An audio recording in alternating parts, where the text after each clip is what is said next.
Hey guys, I was going through my old military foot locker and came across some of the first aid stuff that I used when I was in the military.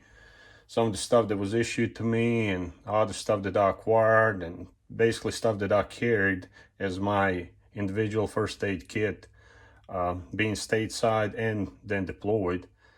And I have a bunch of current individual first aid kit items that soldiers use these days, and kind of want to do a comparison between the two and kind of see how much did the IFAK individual first aid kit evolve over the last 25 years or so.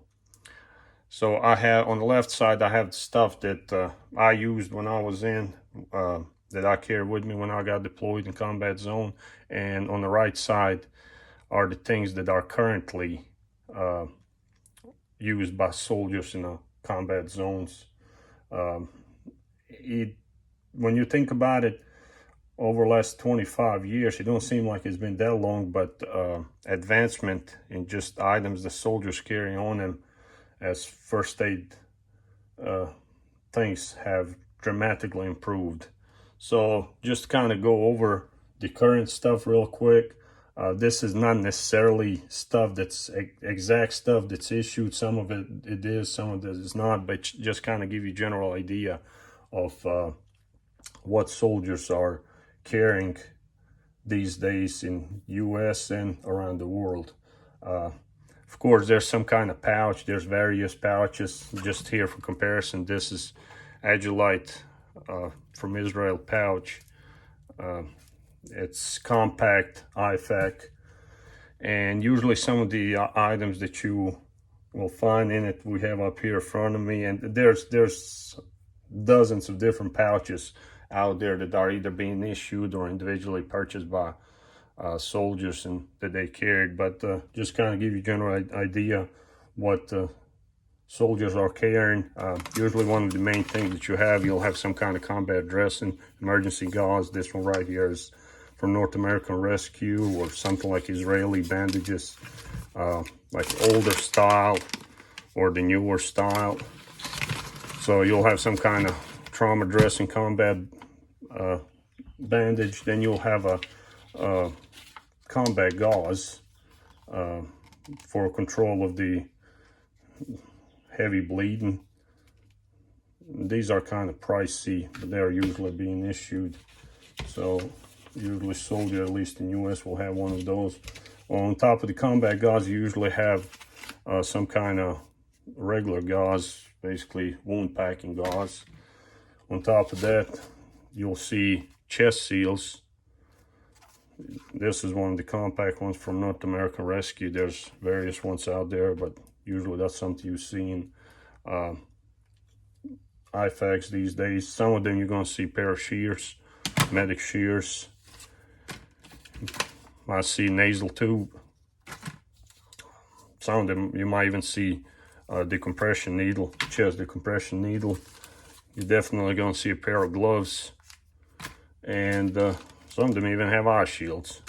So right here on the right side, that's basically stuff the soldiers carry these days.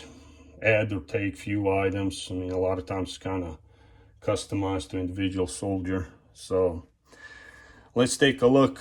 Stuff on the left side now, stuff that was used kind of 25 years ago, and stuff that I used when I got deployed. When I got deployed to combat first time in 2002, the first aid stuff that we had a field dressing, basically your trauma dressing. You had the triangular bandage, cravat. There was another name, I forgot, but there was another name for it. So this was it. This was part of my individual first aid kit. This was issued. This usually what you carry stateside too. And when we did deploy, we did get extra field dressing. So you had two field dressings on you. Usually one you kept in a first aid pouch, the other one you either had in cargo pockets or assault pack or somewhere like that. And the pouch that was used to store these, I actually still have my old LVE, was this right here. That's where you could actually fit both of these, and that was your individual first aid kit. It's basically same thing they used during Vietnam era. And then one thing that I guess was kind of lucky that I was to have, I got this from one of our medics. It was not issued item, I just happened to acquire it. It was the old buckle tourniquet. I hadn't used it. I honestly didn't even see nobody using one of these. I think some of the medics had these, but I was able to have one, and I actually kept one of these in my assault pack. This was not issued, that was just something that I acquired. Compared to today's tourniquet, oh, that's one thing I forgot to mention on the right side. Tourniquet is one of the main things that's issued. So it's right here on top of this IFAK, there's a tourniquet. So that is currently issued item. Back then there was no tourniquet issued, and this was not that long ago. Like I said, my first deployment was in 2002, so that was 23 years ago. Today's 2025. So tourniquet back then that wasn't even issued, it was personally acquired, and today's tourniquet, big difference. And on my last deployment, I did have one of the IV bags too, and I'm not even sure where I got that. I found it in my foot locker. It was an IV bag with all the accessories that go with it to start it. So usually IV bags, I know Combat Lifesaver, I think each squad had one of the Combat Lifesaver bags. We had an IV bag, and we had some extra bandages, and I'm not even sure what else. But I did have this IV bag on my last deployment, and I carried this, well, didn't carry it with me all the time. I had it in my rucksack. If needed, it was basically extra to have there. So that's it for a comparison of IFAK from 2002 and today 2025. So big improvement, big advancement. Thank you for watching this video, and I'll see you next time.